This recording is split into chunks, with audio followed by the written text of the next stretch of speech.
Hi friends, কেমন আছো সবাই? আশা করি তোমরা সবাই ভালো আছো, সুস্থ আছো। আজকের ভিডিওতে আমি তোমাদের নিয়ে যাব এমন 3টে স্থান যেখানে তোমরা একদিনে গিয়ে একদিনেই ফিরে আসতে পারবে এবং যেখানে রয়েছে নদী, পাহাড়, ঝর্ণা, আরও অনেক মন্দির। তো চলো ভিডিওটা বেশি দেরি না করে শুরু করি। এখানে তোমরা সমস্ত রকম টিপস পাবে। আর অবশ্যই ভিডিওটা শুরু করার আগে একটা ছোট্ট রিকোয়েস্ট আছে, প্লিজ লাইক ও সাবস্ক্রাইব করে কিন্তু আমার পাশে থাকো, তাহলে কিন্তু মোটিভেশন পাই আরও এরকম নতুন নতুন ভিডিও তোমাদের জন্য বানানোর জন্য। আর এই ভিডিওর নিচে কিন্তু তোমাদের দিয়ে রাখবো প্রত্যেকটা ভিডিওর ইন্ডিভিজুয়াল লিঙ্ক, যেখান থেকে তোমরা দেখতে পারবে এই প্রত্যেকটা স্থানে কীভাবে তোমরা যাবে, কত খরচা এবং কি কি দেখার আছে। তো চলো ভিডিওটা দেখতে থাকো আর লিঙ্কটা কিন্তু অবশ্যই চেক করো।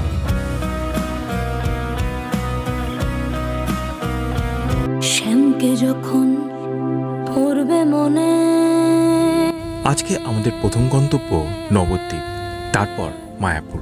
ভোর 5:30টায় আমরা যাত্রা শুরু করলাম কলকাতা থেকে। তোমরা শিয়ালদা থেকেও যেতে পারো, সকালে ট্রেন আছে সকাল 8টার সময়। নবদ্বীপ শ্রীচৈতন্য মহাপ্রভু জন্মস্থান, যার ইতিহাস আর সংস্কৃতি অতুলনীয়। এখানে আসলে মহাপ্রভুর বাড়ি, বিষ্ণুপ্রিয়ার বাড়ি, সবচেয়ে বড় মহাপ্রভুর বিশাল বিগ্রহ দেখতে পেয়ে যাবে। সঙ্গে দেখতে পেয়ে যাবে সোনার গৌরাঙ্গ। এখানকার মন্দির পাড়া, রাজ উৎসব আর নদীর ধারে স্নিগ্ধ বাতাস সত্যি মন ছুঁয়ে যায়। সবচেয়ে আকর্ষণীয় এখানে জলঙ্গি নদী আর গঙ্গা নদীর মিলনস্থল। গঙ্গার ঘোলা জল আর জলঙ্গির কালো জল মিলেছে এক জায়গায়। এরপর আমরা নদী পার করে নবদ্বীপ থেকে এসে পৌঁছালাম মায়াপুর, যেখানে অবস্থিত বিশাল ইস্কন মন্দির। এখানকার পরিবেশ একদম আধ্যাত্মিক, গভীর ভক্তি, শান্তিময় পরিবেশ আর ভক্তদের সান্নিধ্যে এখানে সময় যেন থেমে যায়। আর একটা জিনিস অবশ্যই তোমরা মিস করবে না, এখানকার প্রসাদ। সেটা যদি হয় গোবিন্দমের প্রসাদ, তাহলে তো তার স্বাদের চুরি মেলা ভার। নদীমাতৃক বাংলার হৃদয়, যেখানে গঙ্গা ও জলঙ্গি মিলেছে এক পবিত্র সঙ্গমে।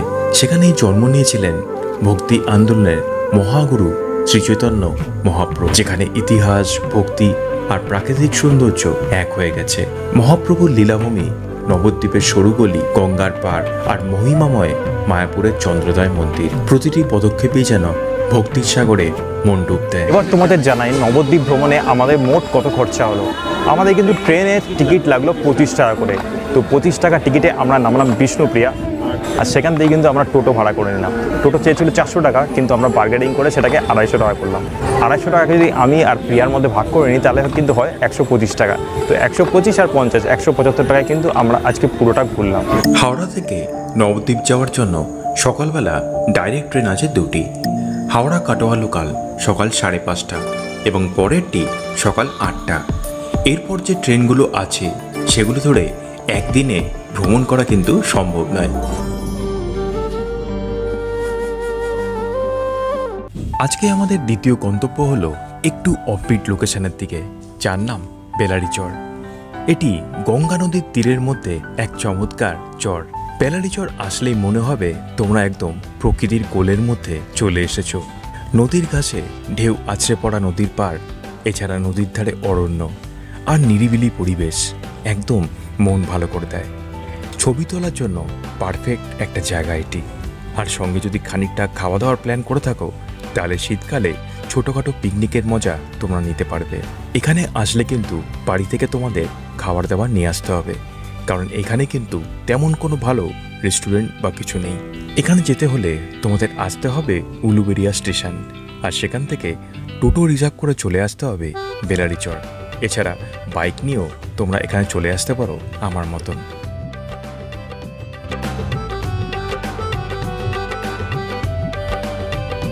এরপর আমার আজকের এই ভিডিওর 1 নম্বর ডেস্টিনেশন হলো ধানবাদ, যেখানে তোমরা দেখতে পারবে পাহাড়, নদী, লেক, মন্দির সব কিছু। এই স্থানটি খুবই রোমাঞ্চকর। ঝাড়খণ্ডের বিখ্যাত শহর, যেটা কয়লা খনির জন্য পরিচিত। কলকাতা থেকে ধানবাদের দূরত্ব প্রায় 250 কিলোমিটার। তাই যদি ধানবাদকে একদিনের ট্রিপে রাখো, তবে আগে ভালো করে কিন্তু প্ল্যানিং করতে হবে। অবশ্যই খুব ভোরে রওনা দিতে হবে, যাতে সন্ধ্যার আগেই পৌঁছে যাওয়া যায় ধানবাদ স্টেশন। ধানবাদে ঘুরে দেখতে পারো কয়লা শিল্পের ইতিহাস, আশেপাশে থাকা কয়েকটি ওয়াটারফলস, যেমন উশ্রী ওয়াটারফলস এবং ভাটিন্ডা ওয়াটারফলস সবচেয়ে নজর কাড়বে তোমাদের। সাথে তোপচাঁচি লেকের মনোরম পরিবেশ নির্মল প্রকৃতির সন্ধান দেবে তোমাদের। এছাড়াও ধানবাদের খাবারের বিশেষ কিন্তু একটা স্বাদ আছে।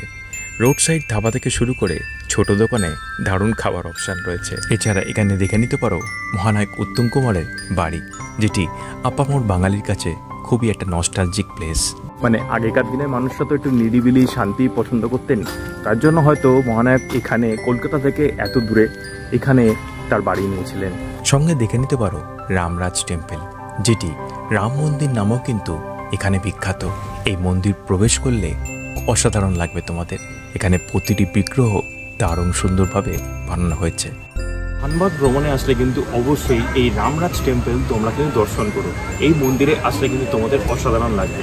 এখানে মন্দিরে প্রতিটি বিগ্রহ কিন্তু অসাধারণ। রাতের বেলা তোমরা যেই ট্রেনে ধানবাদ আসতে পারবে তার একটা ডিটেলস তোমাদেরকে দিয়ে রাখলাম এইখানে। যদি দিনে গিয়ে দিনে ব্যাক করো তাহলে এই ট্রেনগুলো তোমাদের জন্য আছে, তবে এখানে কিছু অসুবিধা আছে। Number 1, Shatabdi and Vande Bharat train সবচেয়ে আগে সকালে পৌঁছায়, কিন্তু দুটি ট্রেনই কস্টলি। শতাব্দী 690 টাকা ভাড়া এবং বন্দে ভারত 830 টাকা ভাড়া। নাম্বার 2, শতাব্দী সানডে অফ থাকে। নাম্বার 3, যেটা সবচেয়ে বড় ব্যাপার, সেটা হলো এদের মধ্যে যেই ট্রেনই যাও না কেন তোমরা টোটাল ট্যুর কমপ্লিট করতে পারবে না। দুটো সাইড তোমাদের বাদ যাবেই যাবে, উশ্রী ওয়াটারফলস এবং Charia coalfields. Netaji express train fair পড়বে তোমাদের 220 টাকা, রিটার্নিং রুম 70 টাকা, সকালের টিফিন খরচ পড়বে 30 টাকা, দুপুরে খাবার পড়বে 120 টাকা, অটোয় গেলে 1500 টাকা ভাড়া, আর মারুতিতে গেলে 1800 টাকাও পড়বে ভাড়া। সব নিয়ে তোমাদের খরচ হবে 930 টাকা। এই ছিল আমাদের আজকের একদিনের স্পেশাল ট্যুর। নবদ্বীপ ও মায়াপুরের আধ্যাত্মিকতা, বেলারিচরের প্রকৃতির স্পর্শ আর ধানবাদের ইউনিক অভিজ্ঞতা সব একসাথে একটানা একদিনে করা একটু চ্যালেঞ্জিং, তবে একদম অসম্ভব নয়। ভালো প্ল্যানিং আর টাইম ম্যানেজমেন্ট থাকলে একদিনেই তোমরা এই ট্রিপ করতে পারো। এর জন্য এই বিষয়ে আমার করা বিস্তারিত ভিডিওগুলি তোমরা দেখে নিতে পারো নিচে লিঙ্কে গিয়ে ক্লিক করে। আর ভিডিওটা কেমন লাগলো অবশ্যই জানাবে কমেন্টে। সঙ্গে জানিও কোন গন্তব্যটা তোমার সবচেয়ে প্রিয়। আর অবশ্যই চ্যানেলটা সাবস্ক্রাইব করে লাইক আর শেয়ার করতে কিন্তু ভুলবে না। আর নতুন নতুন ট্রাভেল ব্লগ নিয়ে খুব শিগগিরই ফিরে আসবো। ততদিন তোমরা ভালো থেকো, সুস্থ থেকো। তো দেখা হয়ে যাবে নতুন কোনো জায়গায়, নতুন কোনো তথ্য নিয়ে আবার চলে আসবো। দেখা হবে নতুন কোনো এক গন্তব্যে, যেখানে তোমাদের আরও নতুন কিছু ইনফরমেশান নিয়ে আবার চলে আসবো। ততদিন তোমরা ভালো থেকো, সুস্থ থেকো। চলো বাই। তার জন্য সাবস্ক্রাইব করতে হবে, অবশ্যই সাবস্ক্রাইব করবেন সব। সাবস্ক্রাইব কিন্তু মাস্ট।